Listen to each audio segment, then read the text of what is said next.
नमस्कार। इस वीडियो में आज मैं बात करूंगा बीजेपी को जो दो सफलताएं बहुत अच्छी मिली हैं, हरियाणा की सफलता और महाराष्ट्र की सफलता।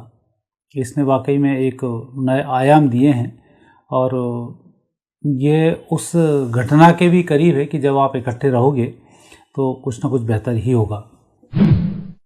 इससे पहले स्थिति लोकसभा चुनाव में सब कुछ बेहतर था, लेकिन एक केंद्रीय मंत्री या यूँ कहें राष्ट्रीय अध्यक्ष का बयान कि संघ की हमें आवश्यकता नहीं है, उस एक छोटे से बयान ने पूरी बाजी पलट दी और पार्टी को लेने के देने पड़ गए।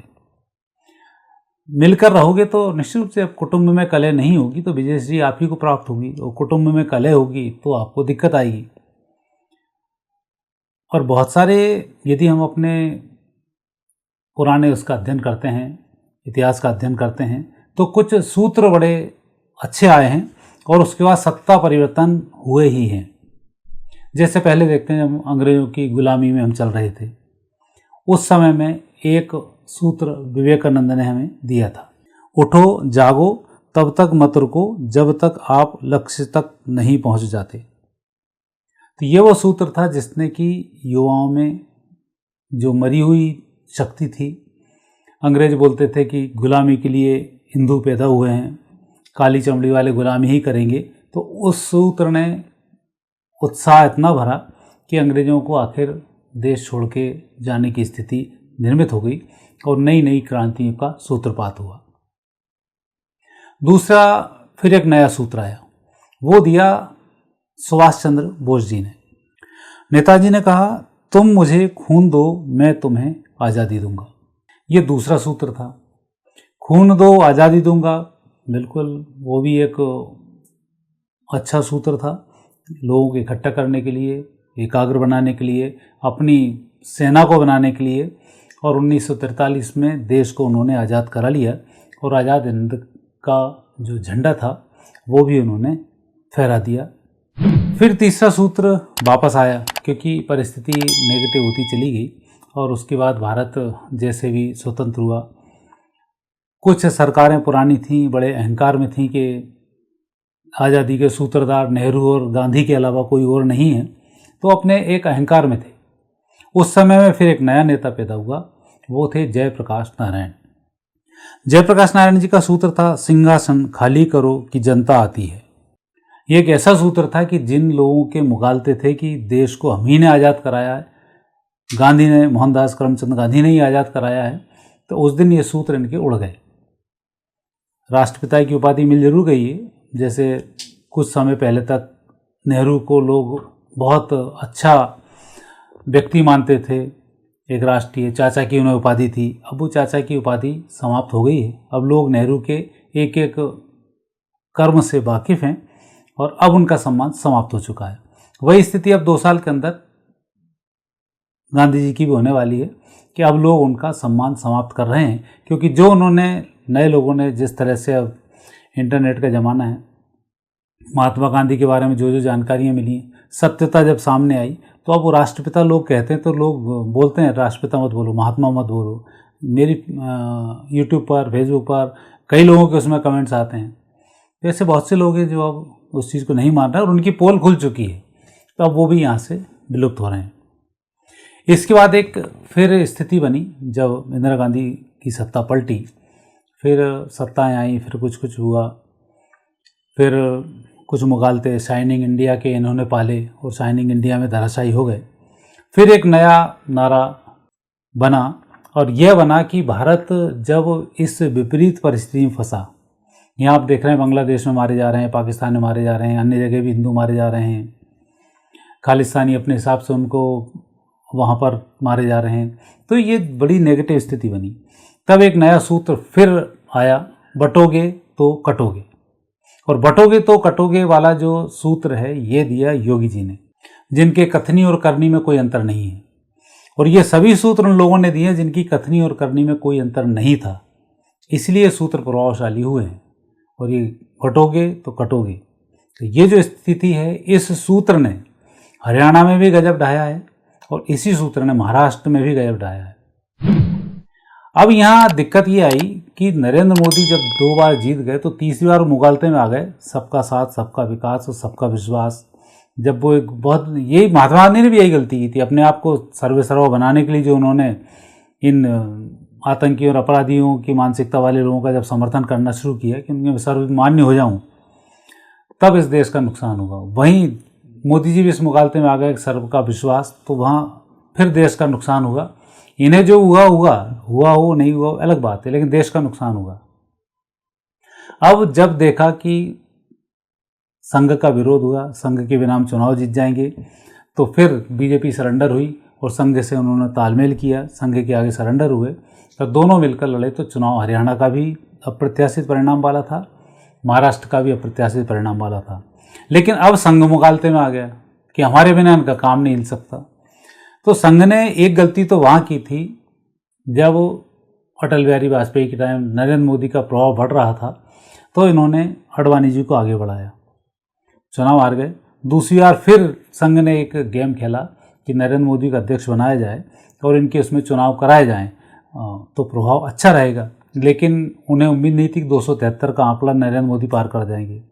तो ये लगा था कि 210 215 तक आए तो बाकी लोगों के सहयोग से आडवाणी जी को प्रधानमंत्री बना के नरेंद्र मोदी की छुट्टी कर देंगे। हुआ उल्टा कि वो पूर्ण बहुमत से आ गए और ये उसका कुछ नहीं बिगाड़ पाए। अगली बार और बहुमत उनका बढ़ गया राष्ट्रीय काम होने के कारण, क्योंकि दूसरे तक मोदी जी का और संघ का तालमेल ठीक रहा। तीसरे चुनाव में जहाँ इन्होंने मुगालता पाला बीजेपी ने कि हम संघ के बिना भी सब कुछ कर लेंगे, तो इनका सुपड़ा साफ हुआ। अब फिर स्थिति ये बन रही है कि हरियाणा जीतने के बाद, महाराष्ट्र जीतने के बाद अब संघ के हौसले बुलंद हैं और उन बुलंदियों में फिर वो गलती करने जा रहे हैं जो पहले गलती की है। अभी तो संघ में सबसे बड़ी दिक्कत ये आ रही है कि शुक्र की महादशा चल रही है और शुक्र की महादशा 22 से लेकर 25 तक ये संघर्ष वाली है।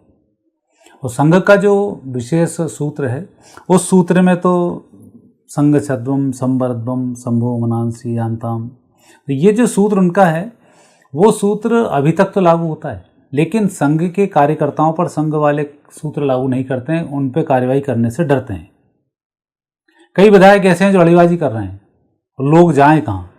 एक तरफ हिंदुओं के इकट्ठा बनने की बात करो, यही नेता यही विधायक हिंदुओं पर ही अत्याचार कर रहे हैं। और जब वो लोग संघ के पास जाते हैं तो संघ के नेता पहले तो बात सुन लिया भी करते थे, घुल मिला करते थे, क्योंकि संघ के लोग लोगों के जाते थे, जोड़ते थे, मिलते थे। अब तो उन्हें पकी पकाई रोटी मिलती है, तो मंत्री नेता तो सुनते ही नहीं है उनकी, और बच्चे को चाहिए भी नहीं सुनना शुरू कर दिए।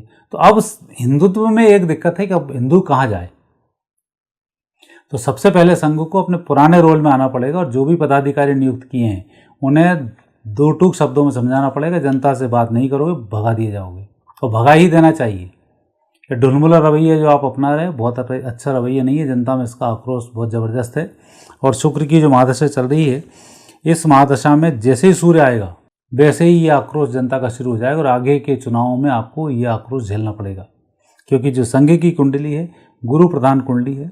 जितना सज्जनता के साथ, जितना लोगों के साथ मिलकर काम करोगे उतना अधिक अच्छा काम कर पाओगे। अहंकार आना, डर आना, ये आपको नष्ट कर देगा। कई विधायक हिंदू बाहुल्य विधायक हैं, अड़ीबाजी में बैठे हुए हैं, रोज़ जनता को परेशान कर रहे हैं, व्यापारियों को रोज़ परेशान कर रहे हैं, नाना प्रकार से परेशानी खड़ी कर रहे हैं, चंदे इकट्ठे कर रहे हैं, सुनने वाला कोई नहीं। फिर पैसे देके फिर टिकट ले आते हैं, वैल्यू है नहीं, लोग संघ के चक्कर में वोट दे डालते हैं। तो इनका आपको गंभीरता से अध्ययन करना होगा। और ऐसे लोग बाहर करने में कोई दिक्कत नहीं है, जनता आपके साथ रहेगी, यहाँ ये ग्रह योग बताते हैं। ऐसा ही अब अगला प्रधानमंत्री योगी के बारे में स्थिति बनती है। योगी जी की जो कुंडली है वो बड़े स्पष्ट बहुमत की कुंडली है, सिंह लग्न उनकी है, गुरु पंचम भाव में है, राहु छठे स्थान पर है, चंद्रमा सप्तम भाव में है, सूर्य बुध शनि दसम भाव में है, मंगल शुक्र एकादश में और केतु उनके द्वादश भाव में है। ये जो ग्रह योग है और शुक्र की महादशा है, शुक्र की महादशा 2044 तक है। तो वैसे भी योद्धा व्यक्ति है, एक मठ का मठाधीश है, नागांव के मठाधीश हैं, कोई ऑर्डिनरी व्यक्ति नहीं है। पूर्वजन्म के पुण्य इतने अच्छे हैं कि गुरु पंचम भाव में बैठकर ही बता रहा है कि पूर्वजन्म का योगी व्यक्ति है जो अब संचालन के लिए आया है। दसम भाव में सूर्य बुध और शनि बैठे हुए हैं। किसी भी प्रकार के पराक्रम में कमी नहीं, किसी प्रकार की योजनाओं में कमी नहीं है और हारने वाला व्यक्ति भी नहीं है। केतु वापस मोक्ष का कारक है, ऐसा व्यक्ति कुछ करने के लिए ही आया और करके ही जाएगा। देव श्रेणी का व्यक्ति है, चाहते हुए भी कोई कुछ नहीं गाड़ पाएगा। मुलायम सिंह यादव, लालू प्रसाद, इनने परेशान किया था उन्हें संसद में, दोनों का सुपड़ा साफ हो गया। आज एक कैसे मरे, दूसरे कैसे मरने वाले हैं, ये स्थिति आपके सामने है। तो एक पवित्र आत्मा का आप विरोध करोगे तब भी आप कहाँ पहुँच जाते हो। तो वही विरोध अब संघ फिर योगी का करने जा रहा है, क्योंकि उसकी अटैकिंग स्थिति को देख रहे हैं और ये जो भी आपने अपने मुगालते पाल रखे हैं वहाँ पर नेगेटिव स्थिति बहुत तेज़ी से बन रही है। तो इसलिए मेरा तो यही है कि संघ अपनी पीठ न थपथपाए। एक योगदान इसमें योगी जी का भी है और मोदी जी का एक योगदान चल ही रहा है, जो विश्व पटल पर भारत को जिस तरह से उन्होंने उभेरा है, ये मोदी जी के अलावा दूसरा व्यक्ति नहीं कर सकता। तो उनको भी इग्नोर करने की कोशिश ना करें, बल्कि योगी, मोदी और ये जितने भी हैं, आप लोग सब मिलकर काम करेंगे तो आगे अच्छी सफलताएं मिलेंगी। अन्यथा इस मुगालते में आप नहीं आए कि हम संघ वाले ही सब कुछ कर रहे हैं। अभी जो आपने महाराष्ट्र का मुख्यमंत्री बनाया है, ये बहुत बड़े मुगालते में बनाया है, इसके परिणाम आपको अच्छे नहीं मिलेंगे। आने वाले समय में बीजेपी को अगले चुनाव में मात खाने की स्थिति बन सकती है। इसका आप विशेष ध्यान रखें, क्योंकि गृह योग जो बता रहे हैं मैं उसकी आपसे बात कर रहा हूँ और ये योग यहाँ पर बन रहे हैं। मित्र, ये एक मेरा छोटा सा एक एनालिसिस था जो अभी 2 चुनाव हुए इस पर, और गृह योग क्या बोलते हैं इसके ऊपर, और परिस्थिति, चूँकि हम राष्ट्रवादी लोग हैं, राष्ट्र को क्या चाहिए उसकी हम आपसे बात करते हैं, और गृह योग क्या बता रहे हैं और कहाँ आपको सतर्कता रखनी चाहिए, उन सब की मैंने इसमें चर्चा की। आगे फिर नए विषय के साथ आपसे भेंट होगी। नमस्कार।